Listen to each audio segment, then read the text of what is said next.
fun. Hello everyone, bienvenidos, welcome, Khosh Amadeen, the Academia Express. Here's another podcast. Today we have consultant Mr. Dan Engineer from Amicus Immigration Canada. Dan has been a consultant since at least 2008. He does a lot of work with different types of immigration file, but in particular, today we're going to be talking about one specific type of immigration, and that's the work permit visa. So as you know, you all know me. My name is Daniel Bagheri. I am a consultant with Academia Express and also an anthropologist. But I'm going to open the floor to Dan Engineer. Dan, do you want to say a few words before we begin? Sure. Yeah. Hi. I've been in business since pretty much 2008, 2009. We've helped almost, I would say, over 100, 150 clients so far in different types of immigration programs.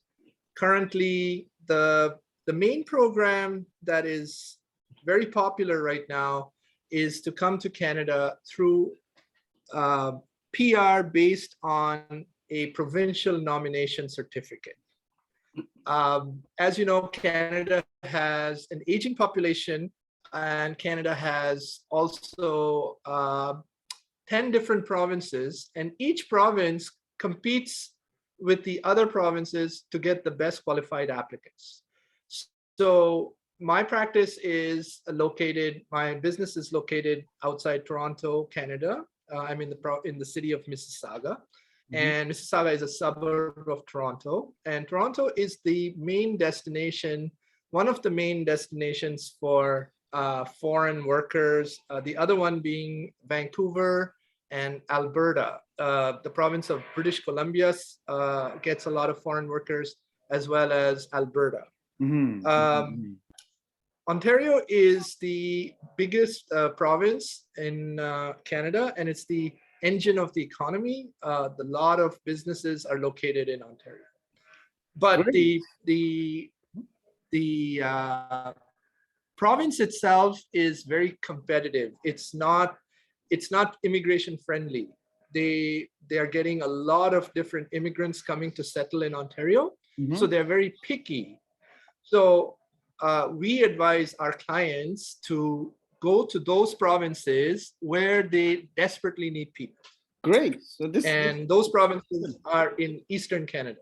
Yes. So that's really good. So this also brings us to our first question, and that is currently, let's say between 2021 and the post-COVID, or at least we're coming out of the post-COVID sort of atmosphere. Right. How do you help immigrants to get to Canada currently? What is your major focus? I know you told me a little bit about what specifically job offers. Is that what you specialize in? But I'd like you to expand on that exactly a little bit more. Yeah. When we first started in 2009, we were mostly 2008, 2009. We were mostly focused on bringing people into Canada on straight permanent resident visas. They were not coming here under work permits. This changed drastically around 2014. Around 2014, the employers started to approach the immigration authorities and said, we desperately need workers. Right. So between 2008 to 2014, there were very few work-related streams. So immigration was strictly focused on getting applicants straight to PR. They would be landing in Canada as permanent resident files. So after 2014, people started noticing that jobs like working in a McDonald's restaurant, jobs like working in a butcher, a big butcher company, jobs for working in construction, jobs for working as caregivers, nannies. These jobs became very, very popular, and there was a huge demand. So I want your listeners to understand that Canada is an aging country. So everything that we do with immigration is based on the premise that the demographics of Canada is changing. The demographics means who is coming to work in Canada, how many Canadians are of working age, and if they are retiring, how are they going to be replaced? Are they going to be replaced by people born inside Canada, or are they going to be replaced by foreign workers? And the answer clearly is that they're going to be replaced by foreign workers, because we don't have a very strong population growth.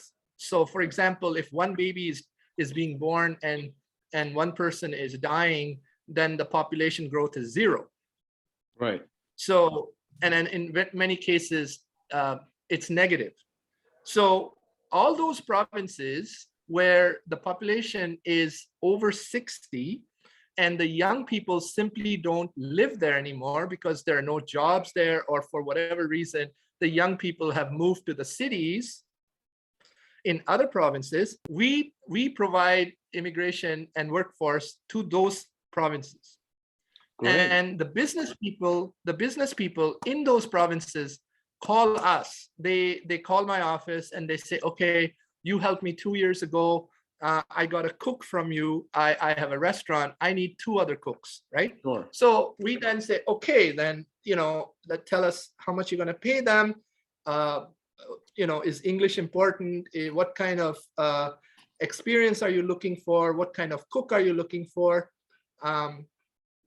And then we source them out. So we source out people from Dubai, from mostly from the Middle East, because in the Middle East we get Filipino workers, we get Indian workers. Mostly, these are the two main. What should I say? Nationalities. Yeah, the 2 main types of people who are using my services right now are Indians, almost 70-80%, and the other 20 to 30% are coming from Philippines. Wow. We also deal with we also deal with the Caribbean, specifically Dominican Republic. It's just happened because I got 3 or 4 clients because of referrals coming from Dominican Republic.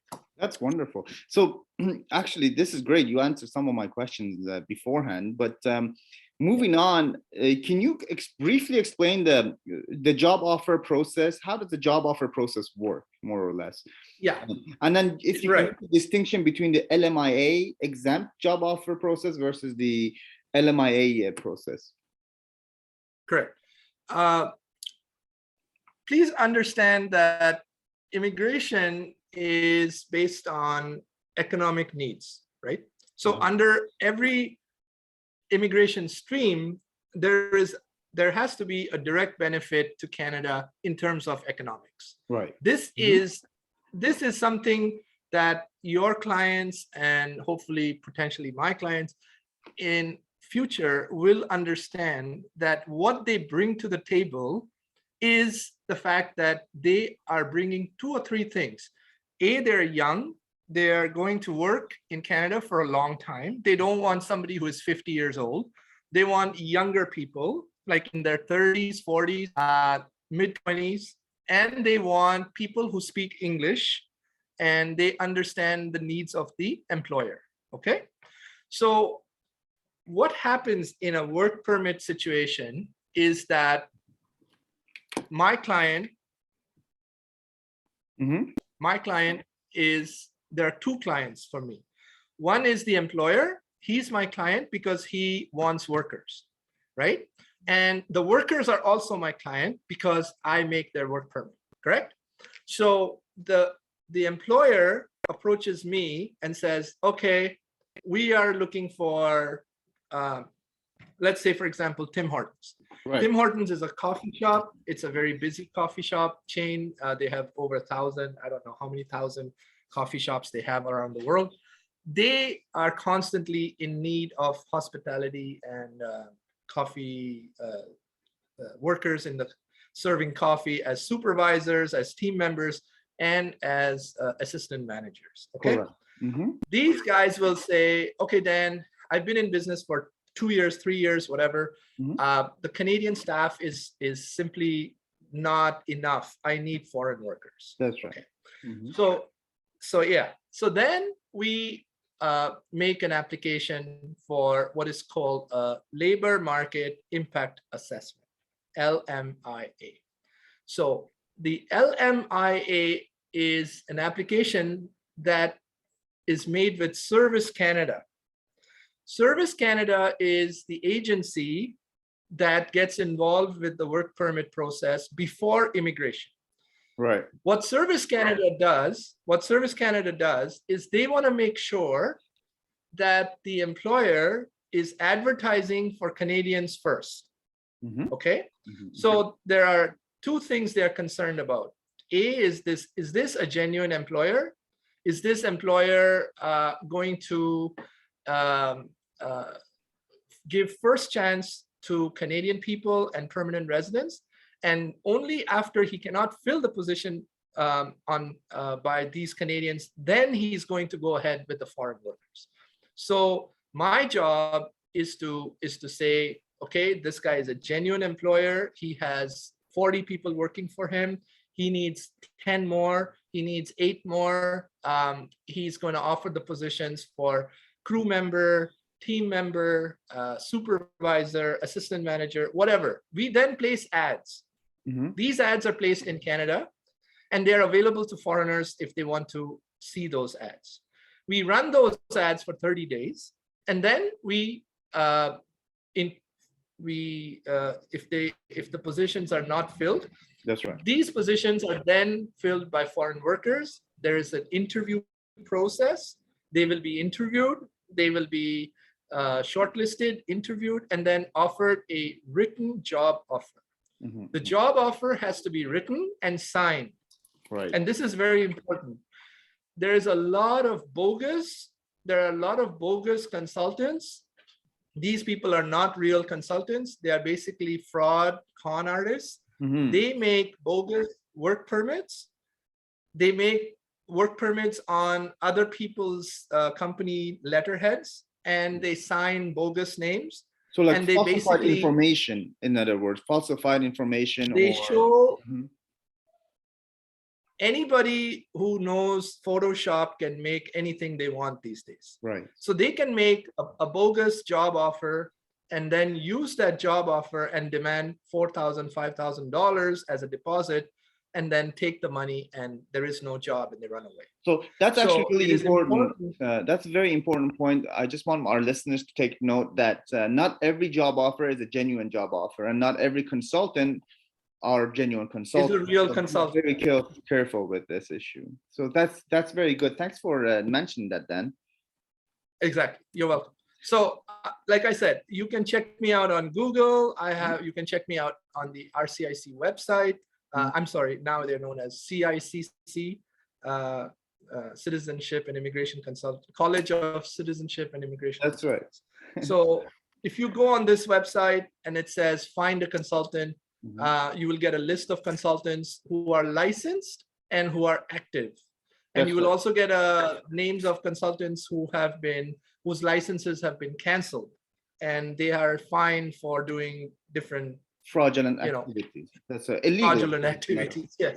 Yeah. So what I'm saying is, when you deal with whether you deal with me or you deal with any other legit, genuine consultant, you will get an employer who is going to email you. You can check out this employer.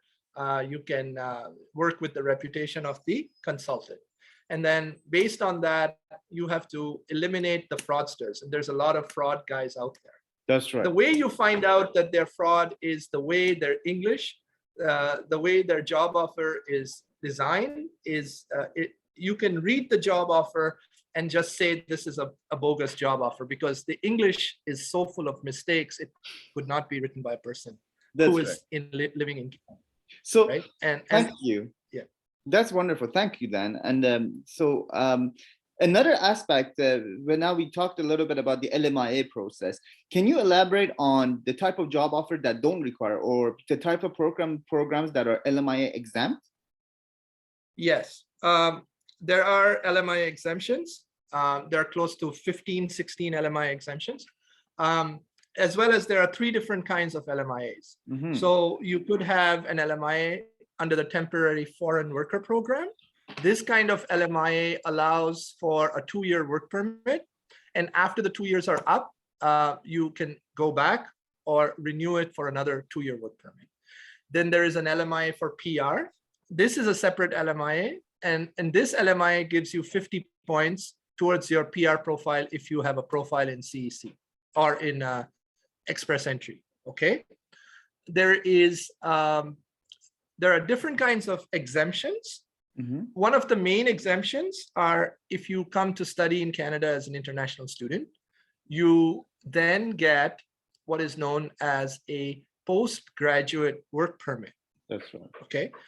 So the postgraduate work permit gives you access to the Canadian job market for 3 years. And during those 3 years, you can work in any job, in any position, in any province, and then you can collect the work experience from the 3 years that you work, and you can use that work experience towards your permanent residency under CEC. That's right, the Express Entry. Correct. Now that is a very common open work permit. It is called open because it does not need an LMIA. There's no requirement for a labor market impact assessment procedure. There is no requirement for remaining with one employer the whole time. Right. This kind of work permit is open. Another work permit that is open is given to the wives or the husbands of foreign workers who are not the principal workers. Right. Right. So let's say, for example, let's say that you give me a client who's married, and this client happens to be a nurse, right? So I will then get a closed work permit for the nurse, but her husband will come under the open work permit at the same time. Right. At the same time. So this family can then come with the husband, the wife can come with her husband and her children, and I will then arrange an open study permit for the kids to study in school while the principal foreign worker is working as a nurse. That's right. I'm giving you an example. Yeah, these are family members of the principal applicant that can come and they are given an open job offer. Yeah, that's an important point. Correct. And also there were also some provincial programs like the Atlantic Nominee Program, correct, then? Yes, correct. So Canada has 10 provinces. I believe they have 10 or one. There's one territory. So each province has their own provincial immigration programs. So if you happen to be getting an employer located in Ontario, then you will get an Ontario Immigrant Nominee Program. It's called OINP Nomination Certificate. Okay. We use this certificate, and then the certificate expires in 6 months. So we use this certificate instead of getting an LMIA. Lovely. So the LMIA is issued by the federal government, the Service Canada, and it's a federal thing. Whereas the OINP or the nomination certificate is a provincial nomination certificate. Very good. And they essentially get the same thing. They use that nomination towards getting a work permit, and then simultaneously we also apply for their PR. Well, that's great, Dan. That's wonderful. And you do both, from what I understand, that from what I know of your work, you do both of these programs. You do the LMIA process, but you also work with the PNP program, the Provincial Nominee programs, to get clients into Canada. Very good. Correct. Another question, I guess one of our viewers asked us is, what types or what areas of job do you help clients in terms of, like, what areas do they are they taking essentially, or what you're taking essentially, getting them a job offer? Right. So if you ask me, I've got Taekwondo instructors from Korea. Oh, really? I've got eyeglass technicians, people that make eyeglasses. I've got butchers. I got Tim Horton, cooks, assistant managers, restaurant servers, any people in the restaurant industry. I've got room service workers, people Wow. like um, hotels asking me for executive housekeeping services. Wow. People, yes, people working in like butchers. They want some butchers. Right now, Ontario has a big demand for butchers. So if there's anybody out there that has experience of cutting, yes, butchers, especially in experience with cutting meats like beef, pork, chicken, experience, they will get expedited LMIAs. So if we do an LMIA for, let's say, a CNC machinist, a guy who is working in a factory as a CNC guy, his LMIA might take 2 months, but if you're a butcher, his LMIA gets expedited within 7 days. Right. That's interesting. That's really good. What about nurses, Dan? Yeah, like I said, Canada is an aging country, and when people in Canada get old, they need what is known as personal support workers. PSW. So PSW, correct. So if you're a nurse in a foreign trained nurse, Canada will allow you to come in, but they will not allow you to practice nursing because nursing in Canada is regulated. Right. So if you're a nurse from, let's say, Philippines or India, sorry, even if you have 30 years, let's say you have 10 years of experience as a nurse, and you're an RN, a registered nurse, right? Ontario, just like any other province, will ask you to write the exam for nursing.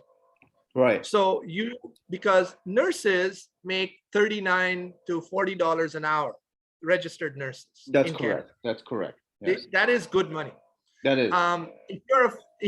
If you're a foreign trained nurse, you will unfortunately not be allowed to come to Canada as a nurse. That's right, because you need to be registered. You need to get the Canadian registration. It will take 2 years. That's right. That's right. Almost 2 years. However, you can come to Canada, and this is where our company specializes, is that we have employers who are looking to get personal support workers.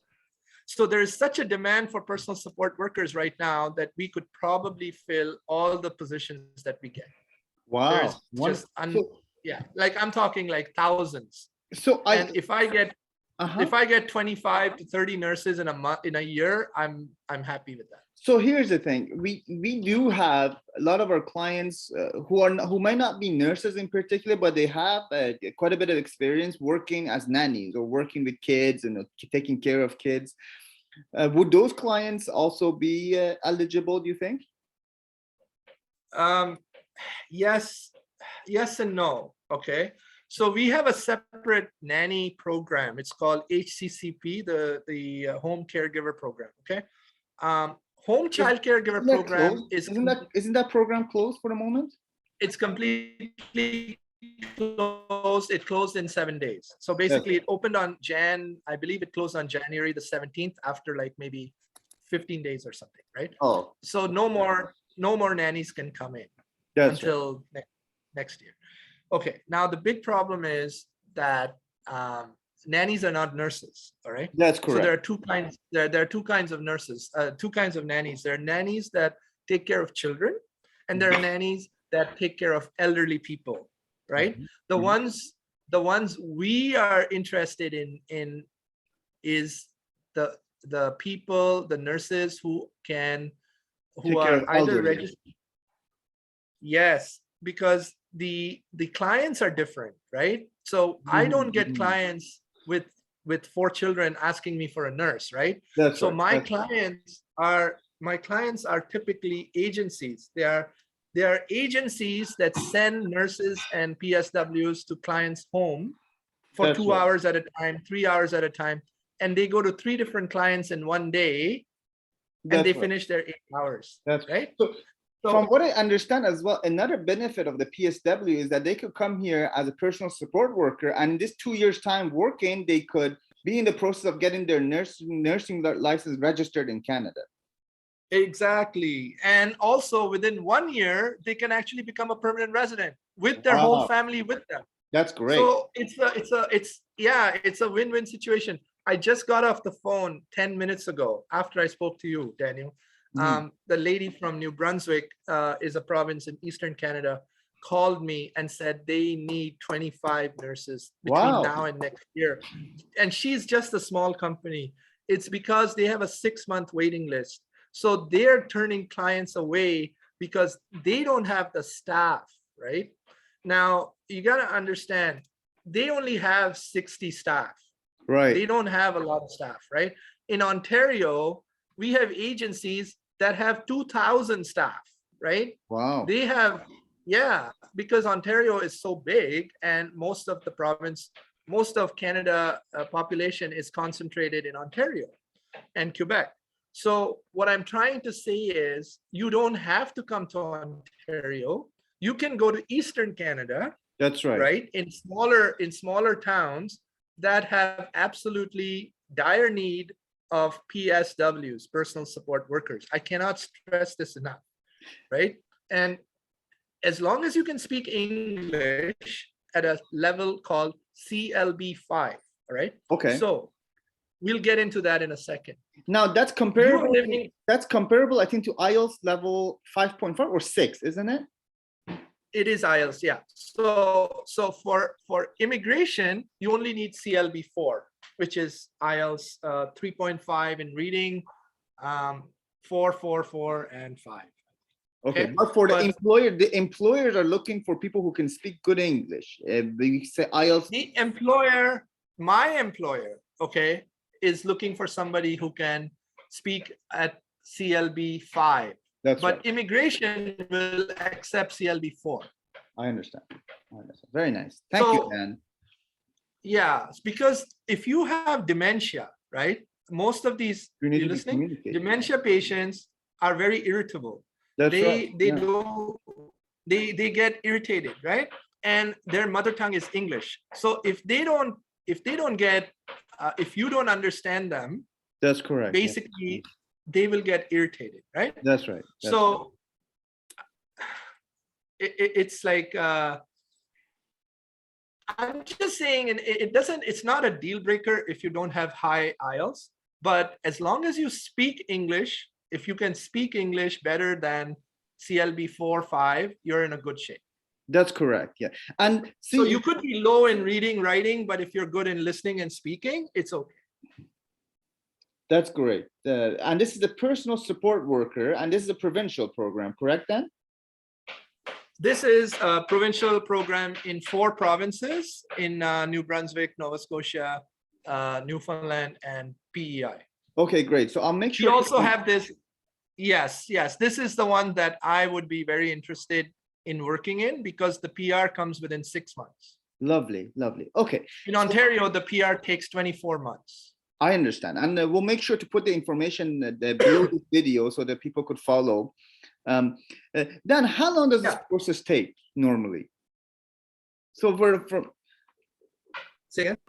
Sorry, how long does this process take normally? Let's say from the moment the clients talk to you or talk to us, how long does it take until they get their visa? Typically, okay. So typically, let's say that we have 6 nurses. Let's say that you have 3 or 4 nurses that give me the resumes. I will put another 3 resumes coming from Philippines or India, and we give 6 to 7 resumes to the employer. Every 2 weeks to 3 weeks, they do interviews. They want to interview at least 6 in one day because they don't want to waste time with just one interview, right? So they group 6 interviews together. They get hired within 1 or 2 days. They make a decision within 1 or 2 days. Oh, that's good. They will then, they will then issue a written job offer to them. A written job offer signed. They will then send it to me. I will then send it to your whoever my clients are. They countersign it, and then at that point in time, they retain me because basically I need to be retained because I'm doing their whole work permit and PR immigration. I do not take a deposit and then not do anything. You know what I'm saying? So I do not like to take a deposit if I'm not able to get them hired. If they are hired, then I'll take a deposit. That's good. I have to trust. That's good. I'm trusting them because I don't expect them to trust me. So in other words, um, you could essentially help them get the job offer, and then you start the visa process. And well, I would like to get $1,000 in advance, but you know, if they don't pay me because they don't know me, that's fine. When they see that the job offer is coming and they've talked to the employer and they can see the employer, you know, it exists, it's a genuine employer. See, 99% of my business is referral, right? Referral. So if one person goes to Canada, then they'll tell their best friend to come to Canada, right? That's right. So I hardly do any advertising. Most of the business comes from referral. That's right. That's good. Well, that's great, Dan. It's So, glad to hear yeah. it. And that's really important in our line of work. As you know, trust is really key, because especially because there could be so much abuse in this business, and you know, being able to be trustworthy and respect clients and be able to make sure that your clients get the results that they're looking for is really important. So I appreciate that very much. Now, how much in total? Can you give me an estimate of how many months it takes for them to get the visa? Right. So it takes around a month and a half to 2 months to get. No, it's a 3-step process. Step 1 is to get nominated by the province. Step 2 is to get the work permit from Immigration Canada. Step 3 is to get the PR approved from Immigration Canada. So before step 1, you have to be hired. If you're not hired, there is no step 1. So I don't want to talk about the work or the permanent residence yet. I just want to, like, when they can come to Canada with the work visa, with the work permit. So in January, let's say in January, they got a job interview. By middle of February, if everything goes well, they will be nominated by the province. Very nice. The nomination certificate expires in 6 months. So we have to submit their work permit and their PR application simultaneously. before June, right? So there are some situations where they get the PR approved before they get the work permit. So those situations also happen. Okay, lovely.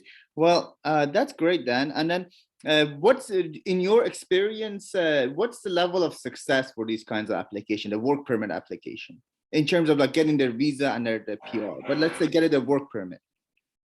Are you hearing that noise, that construction noise? There seems to be, but I don't hear that, so it's okay. So we're okay. Oh, okay. As long as it doesn't disturb you. No, we're okay.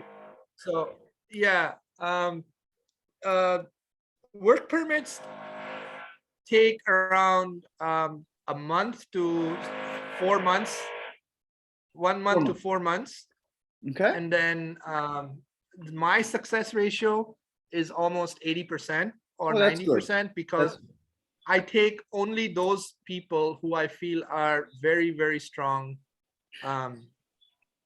candidates. I don't take a week.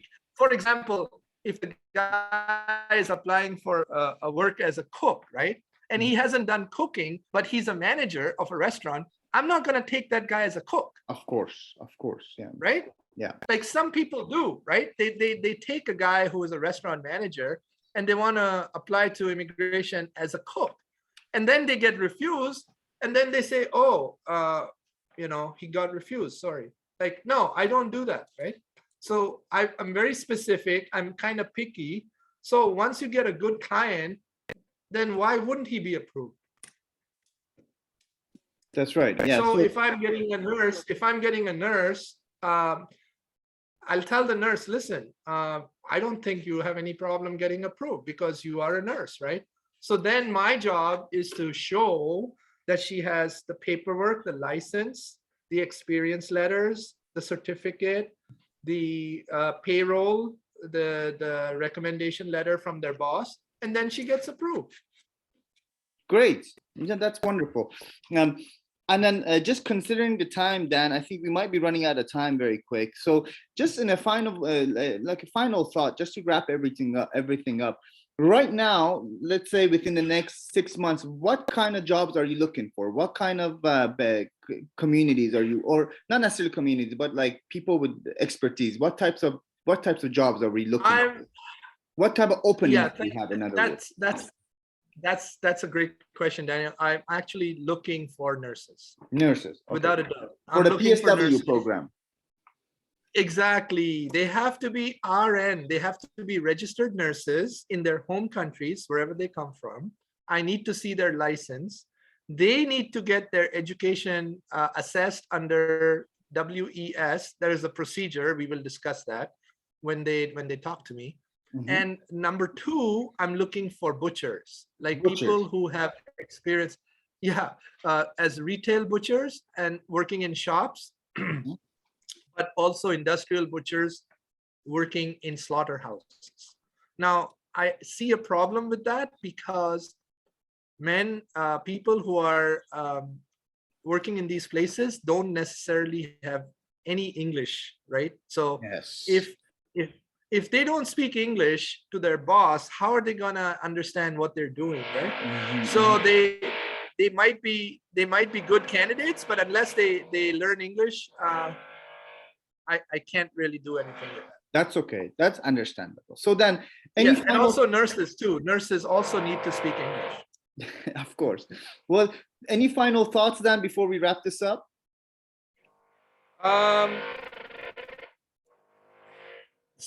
Construction noises. They I can't hear it because of the construction noise. I'm just saying that if you're a nurse, if you have experience of 2 years to 3 years, if you're in the hospitality sector, mm-hmm. if you're working in a restaurant, 2 years to 3 years, and your English is good, please get in touch with Daniel, your company, and then maybe we can assess their files and send them for an interview. Definitely. Many thanks, Dan. Thank you for coming on to the program. We hope to have you more often so we could talk about different programs as they're evolving in the future. Sure, next time. Yeah. So thank you. Thank you, Dan. Also, everybody, thank you, everybody at home. I appreciate your time with us. Muchas gracias a todos. Otra vez, bienvenidos a Lmi Express. Estamos siempre aquí para responder a sus preguntas. Si quieren comunicar con Dan, siempre nos escriben. Nosotros vamos a ponerte en contacto con Dan. Like I was saying, for all my non-speakers, Spanish or non-Spanish speakers, just communicate with me. If you want to get in touch with Dan, we could put you in touch with Dan. And if you want a job offer process, feel free to book a consultation below this video. And I will also, if you have questions and concerns specific to the job offer process, I'll be happy to put you in contact with our colleague Dan. Dan is a great friend of mine and a dear colleague, so I hope we'll be able to work together in the future. Many thanks, and I hope to see you guys very soon. Thank you, Dan. Hasta luego. Bye.